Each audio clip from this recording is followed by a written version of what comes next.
They call it fragility. Too emotional, too reactive, too broken. At least that's what the world tells them. While others build walls, they feel everything. While others push forward without hesitation, they pause, absorbing what others miss. Sensitivity is treated like a liability in a world that rewards numbness, speed, and armor. In boardrooms, sensitivity signals weakness. In relationships, it signals instability. In families, it signals that something is wrong with you. Society has constructed an entire narrative around sensitivity as a defect to be overcome. Toughen up. Don't be so sensitive. Get thicker skin. Stop taking things personally. These are the messages that echo through childhood, through adolescence, through the early decades of adulthood. The sensitive person internalizes this critique until they begin to believe it themselves. There must be something wrong with me. But Carl Jung understood something that modern psychology still rushes past. There exists a rare capacity hidden inside those who feel too much, not weakness. Architecture, the sensitive nervous system, is not a defect. It is a portal to deeper perception. It is not a liability. It is an instrument. While others navigate life on the surface, moving quickly from one stimulus to the next, the sensitive individual is picking up frequencies others cannot detect. Pain frequencies, beauty frequencies, authenticity frequencies, truth frequencies. This creates a paradox that defines the sensitive person's entire existence. The same system that allows them to perceive more deeply also makes them more vulnerable. The same capacity that will eventually become their greatest strength becomes, in the early years, their greatest suffering. Jung believed that consciousness itself was an evolutionary achievement, but every expansion of consciousness, he warned, comes with an expansion of suffering. The more you see, the more you hurt. The more you perceive, the less you can ignore. And the sensitive person is born seeing. This video is not about motivation. It is not about overcoming sensitivity or learning to be less affected. This video is about understanding why the sensitive person often becomes the most powerful person in the room, and why that transformation, while inevitable for some, requires surviving a specific kind of psychological crucible. If you have felt too much, been misunderstood for your depth, appeared broken to a world that seemed fine to everyone else, this may explain everything. 1. The curse of the mirror-sensitive individuals are naturally attuned to emotional and psychological undercurrents. They sense incongruence before logic can articulate it. They feel inauthenticity the way dogs hear frequencies beyond human range. A room that feels normal to others feels contaminated to them. A relationship that appears fine on the surface registers as deeply wrong. In childhood, this capacity manifests as anxiety. The sensitive child seems worried without cause, distressed by things other children ignore. They notice when a parent's smile doesn't match their eyes. They sense when an adult is lying, even if the lie is told for kind reasons. They pick up on tensions in families that no one explicitly acknowledges. Parents often misinterpret this. They assume the child is anxious, fearful, or emotionally fragile. They do not understand that the child is simply perceiving more accurately than most. The child is not broken. The child is seeing. This makes childhood difficult. The sensitive child learns that their perception is not welcome. When they express concern about something they sense, they are told they are overreacting. When they refuse to participate in something that feels wrong to them, they are told they are being difficult. When they become distressed by others' emotional states, they are told they are too empathetic, too involved, too much. So the sensitive child begins to doubt their own perception. They begin to question their own nervous system. They internalize the message that their sensitivity is a problem to be solved rather than an instrument to be understood. But Jung understood that this capacity, this ability to sense what is unsaid, what is unprocessed, what is false, does not disappear. It goes underground. It becomes shadow. And shadow always returns, often with destructive force. The sensitive person denied access to their own truth-sensing capacity, becomes stuck in a peculiar trap. They cannot trust themselves. They cannot trust the world. They cannot even trust their own perceptions of untrustworthiness because they have been conditioned to doubt those perceptions. This is the first tragedy of the sensitive person's life. Not the sensitivity itself, but the denial of the sensitivity. The forced gaslighting that occurs when the most perceptive person in the room is told they are being irrational. But here is what happens later. Here is why this initial curse becomes eventual power. Around the mid-20s or 30s, many sensitive people begin to trust their perceptions again, not because anyone gave them permission, but because reality keeps confirming what they sensed all along. The relationships they intuitively avoided fell apart in exactly the way they feared. The environments they sensed were toxic, revealed their toxicity. The people they felt were inauthentic eventually showed their true nature. And in that moment, the moment when their perception is finally validated by reality, something shifts. The sensitive person begins to recognize that their anxiety was not anxiety at all. It was prescience. Their overreaction was not overreaction. It was accurate perception operating at a higher resolution than most people's normal perception. From that point forward, the sensitive person's relationship to their own mind changes. They stop apologizing for what they sense. They stop seeking external validation for their internal experience. And they begin to develop something that Jung called individuation, the recovery of one's own truth. The sensitive person becomes a mirror. They reflect back what is real. In a world built on comfortable illusions, this makes them dangerous to people invested in those illusions. But it makes them invaluable to people actually seeking truth. Relationships change. Organizations change. The sensitive person's presence alone begins to shift what is possible. Not through aggression or dominance, but through clarity. Through the simple refusal to participate in pretense. 2. The incubation period. Years that feel like waste while others rush into commitment. The sensitive person hesitates. This hesitation is often misinterpreted as indecision, lack of ambition, or paralysis. But it is something else entirely. The sensitive person hesitates because they cannot simply accept a path that does not feel true to who they are. They cannot chase a career that their nervous system rejects. They cannot commit to a relationship that their body says is wrong. They cannot move forward into a future that does not resonate with their deepest sense of self. This is not fear. This is integrity operating at the level of the nervous system. Jung called this the incubation period. While others are building resumes and relationship status, the sensitive person is doing invisible work. They are asking deeper questions. Is this authentic? Does this honor who I actually am? Will I regret choosing falsely? What am I avoiding by moving too quickly? What am I running toward when I should be running away? These questions make the sensitive person appear stuck. They make them appear lost.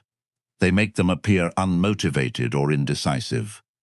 But they are actually asking questions that most people postpone for decades, if they ever ask them at all. This is the cruelest aspect of the sensitive person's journey. Society rewards speed. The economy demands quick decisions. Career advancement requires climbing before you are ready. Relationships require commitment before you are certain. But the sensitive person's nervous system refuses to cooperate, so they watch. They wait. They appear to do nothing while others surge ahead. And in this period, often lasting through their 20s and into their 30s, they experience a particular kind of suffering. Not the suffering of poverty or hardship, but the suffering of seeming to fail while watching others succeed. Peers advance to positions of responsibility. Peers get married, have children, buy homes, build what appears to be solid lives. The sensitive person remains in transition, between jobs, between relationships, between identities. It looks like failure. It feels like being left behind. It registers to everyone watching as wasted potential. But something crucial is happening beneath the surface. Something that will only become visible decades later. The sensitive person's hesitation is not preventing commitment to the wrong thing. It is protecting them from a specific form of psychological death. Most people build lives on unexamined foundations. They inherit ambitions from parents. They adopt values from peers. They follow timelines dictated by culture. They choose careers for security or status. They commit to relationships because they are afraid of being alone. By their 40s, these people often experience what Jung called the midlife crisis. Suddenly, they wake up. They look at the life they have built and experience a profound alienation from it. This is not their life. These are not their goals. This person they have become is not actually them. The sensitive person, through their very nature, prevents this tragedy. Their refusal to move quickly, their insistence on authenticity, their nervous system's resistance to false paths. This is not weakness. This is protection. They are unconsciously asking, who am I really? Not who am I supposed to be? Not who would make others happy? But who am I? Beneath all the conditioning. And they will not move forward until they have begun to answer that question. This is why the incubation period, while painful, is essential. It is not wasted time. It is the time during which the sensitive person is learning who they actually are, separate from who they have been told to be. By the time they emerge from this period, usually in their mid-30s, the sensitive person has already done the psychological work that most people will only begin in therapy in their 50s. They have already questioned the foundations of their life. They have already rejected false paths. They have already begun the long work of authentic individuation. 3. Expanded consciousness. Expanded suffering. Jung's most troubling insight is this: greater awareness creates greater pain. The more conscious you become, the more you perceive that cannot be ignored, and the sensitive person is cursed or blessed with expanded consciousness from birth. The sensitive person cannot unsee what they have perceived. Once they sense the fragility of existence, the mortality that underlies all things, the hypocrisy in institutions they trusted, the shadow in people they loved, they cannot return to comfortable ignorance. Most people protect themselves from existential knowledge through denial. They distract themselves with consumption, productivity, entertainment, small talk. They maintain illusions through carefully curated information intake. They preserve innocence through determined unknowing. The sensitive person cannot do this. Their nervous system will not allow it. They feel the presence of what they are trying not to know. They sense the anxiety beneath the distraction. They perceive the fragility beneath the facade of stability. This is why sensitive individuals so often struggle with what appears to be depression. But it is not depression in the clinical sense. It is existential pain. It is the pain of seeing clearly in a world built on comfortable blindness. Jung understood that this pain cannot be medicated away or rationalized away. It must be integrated. The sensitive person must learn to hold awareness of suffering, mortality, hypocrisy, and darkness without being destroyed by that awareness. They must learn to see clearly and still function, to perceive darkness and still create, to understand tragedy and still participate in life. This is the work of the sensitive person's 20s and 30s. This is why they often retreat, not in weakness, but in necessity. They are learning to hold more consciousness than most humans ever hold. They are developing the psychological capacity to perceive reality more completely, without fragmenting under the weight of that perception. In this period, the sensitive person often withdraws.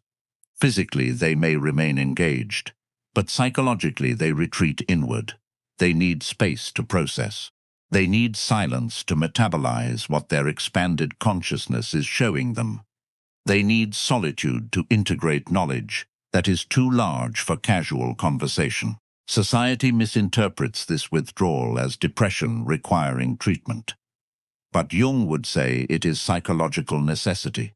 The psyche is doing essential work. Do not interrupt it with medication or cheerfulness or well-meaning advice to just think positive. The sensitive person who survives this period, who does not numb themselves with addiction, does not fragment into dissociation, does not surrender to despair, emerges with a rare psychological capacity.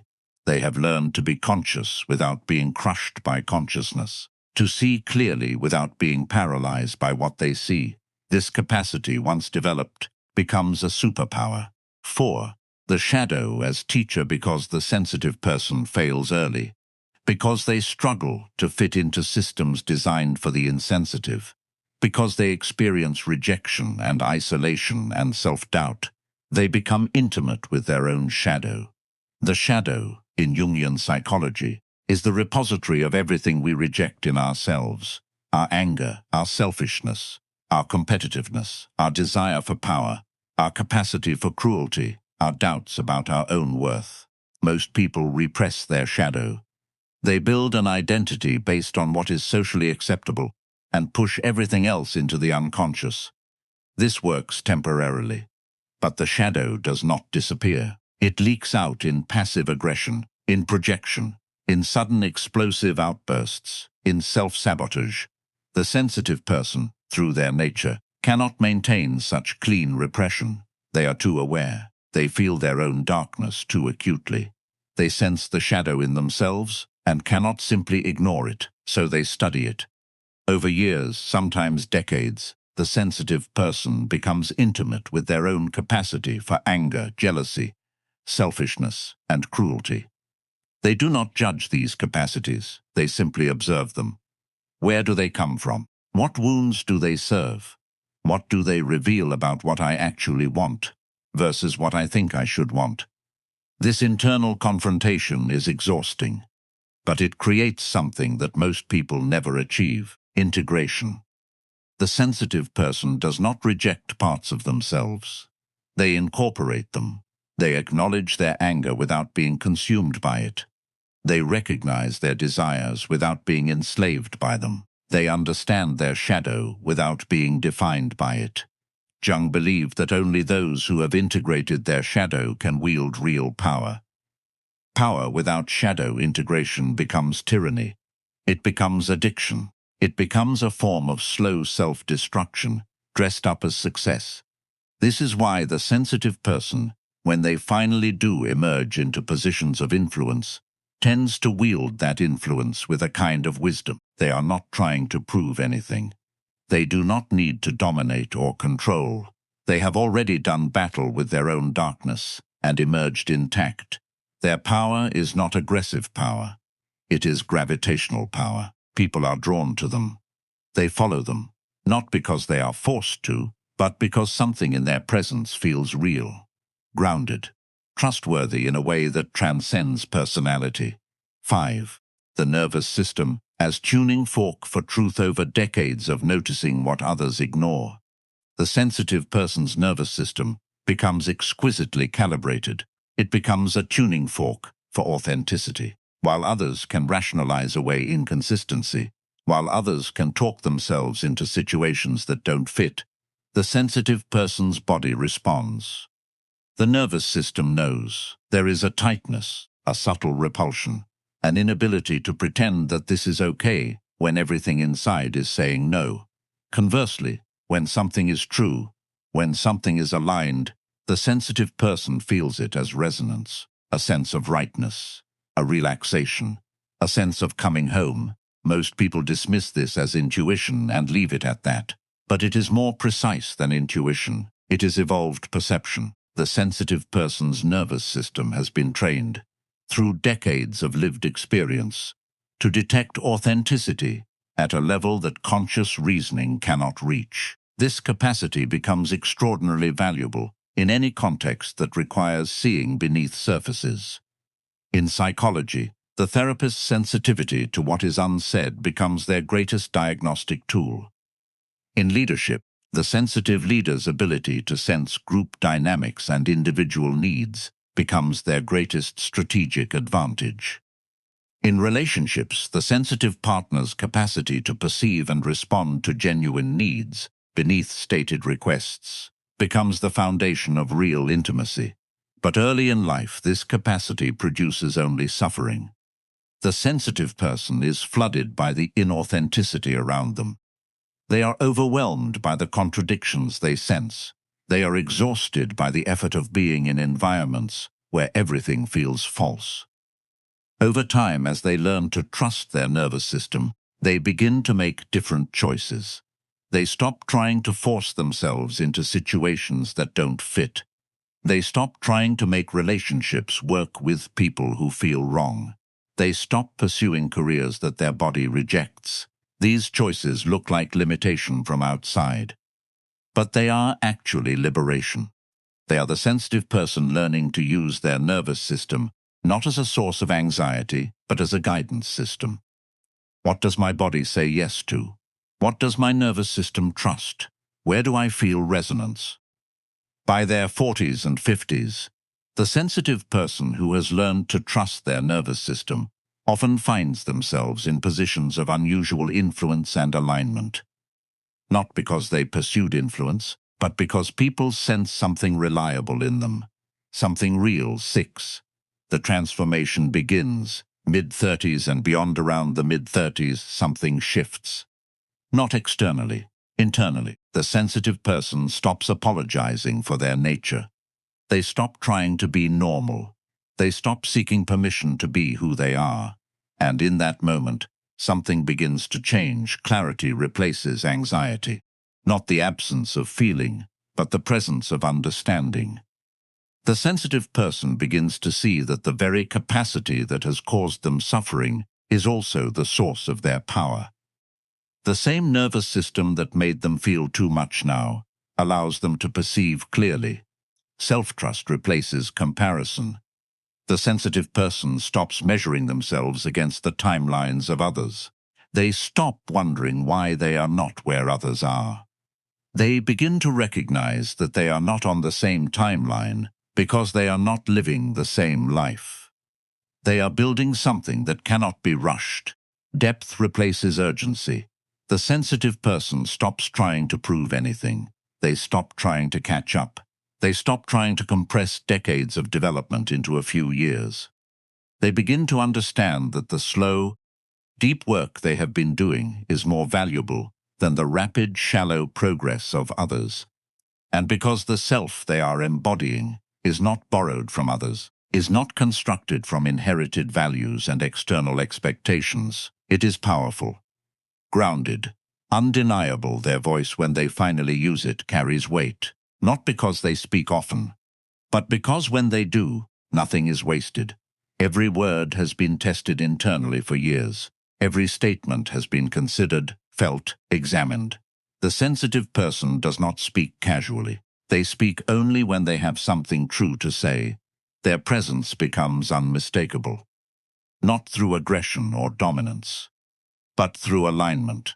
They have integrated enough of their own psychology that they are no longer scattered. Their energy is not divided between who they think they should be and who they actually are. They are simply themselves, and a unified self is powerful in a way that fragmented ambition can never be. 7. The emergence, quiet and inevitable by their 40s and beyond. The sensitive person enters a phase that Jung called the culmination of individuation. This is when the decades of invisible work finally becomes visible. Opportunities begin appearing. But they are different from earlier temptations. They are aligned with their actual competence and values. They are aligned with their deepest sense of purpose. A sensitive person who has spent 20 years learning to sense what is real will not be seduced by false opportunities. The sensitive person begins to reshape environments rather than adapt to them, not through rebellion, but through the simple refusal to participate in what is false. When you will not play the game itself becomes destabilized. This is why organizations that promote sensitive leaders often undergo subtle transformations. The leader's commitment to authenticity becomes contagious. Relationships deepen. The sensitive person stops seeking intensity for validation. They seek resonance. They want partners who can match their depth. They want communities that honor authenticity. They want work that serves something larger than themselves. And strangely, as their standards become higher, their connections become richer. Because they are no longer accepting anything less than real, people sense this. Those capable of depth are drawn to the sensitive person's unwillingness to settle for surface-level connection. Those invested in inauthenticity are repelled. By the time the sensitive person reaches 50, 60, beyond, something remarkable often emerges. A kind of authority that cannot be manufactured or faked. An authority that comes from having lived truthfully, from having integrated darkness without being destroyed by it, from having felt deeply without fragmenting. Jung believed this was the ultimate expression of psychological maturity, not the accumulation of achievements or status symbols, but the achievement of an integrated self. A self that is coherent, that makes sense, that belongs to the person living it. The sensitive person, in reaching this stage, often becomes a guide. Not because they sought to guide anyone, but because people recognize something in their presence. A groundedness, a capacity to perceive and respond with wisdom. They become mentors without advertising themselves as mentors, leaders without titles, healers without certifications, simply because what they have become through their long journey is valuable to others making similar journeys. 8. Why? Society mislabels sensitivity. Society has no category for the sensitive person's journey. It has categories for the gifted child who achieves early, categories for the ambitious person who rises quickly, categories for the resilient person who bounces back from adversity. But it has no category for the sensitive person who emerges late. The person who struggled through their 20s and 30s, who appeared lost, who seemed to lack direction, and then suddenly, in their 40s, became clear and powerful. So society uses insults instead. Lazy, unmotivated, overthinking, wasted potential, too sensitive, fragile. These are the labels assigned to people whose development timeline does not match the expected curve. But Jung would argue the opposite. These individuals are not lacking direction. They are resisting false direction. They are not unmotivated. They are consciously choosing not to pursue goals that do not belong to them. They are not fragile. They are refined. The sensitivity that society labels as weakness is actually a form of psychological integrity. It is the refusal to become what the world demands at the expense of who they actually are. It is the insistence on alignment even when misalignment would be easier. This is a rare form of strength, and it is worth protecting. Final message: if you have felt late to life, if you have watched others surge ahead while you remained in transition, if you have been called too sensitive, too emotional, too much, if you have experienced the peculiar suffering of expanded consciousness in a world of comfortable ignorance, you may not be behind. You may be early for a different kind of life. A life built on truth rather than expedience. A life constructed from genuine self-knowledge rather than inherited identity. A life where the work is not to achieve more or accumulate more, but to become more integrated, more authentic, more whole. This path is lonely. The sensitive person walks it in isolation for years, sometimes decades. But this loneliness is not meaningless. It is the loneliness of becoming who you actually are, when the world demands you become something else. And if this resonates with you, if you recognize yourself in this journey of sensitivity as strength, if you see in this narrative your own experience of being misunderstood, feeling behind, doubting yourself, subscribe to this channel. These videos are not for everyone. They are for those walking the long path of individuation, for those learning to trust their own perception, even when the world denies it, for those willing to feel deeply and live truthfully. Subscribe and stay with us. The sensitive path is isolating, but you don't have to walk it without understanding. And you don't have to walk it alone. You are not broken. You are not behind. You are not wasting your life in your confusion and hesitation. You are preparing.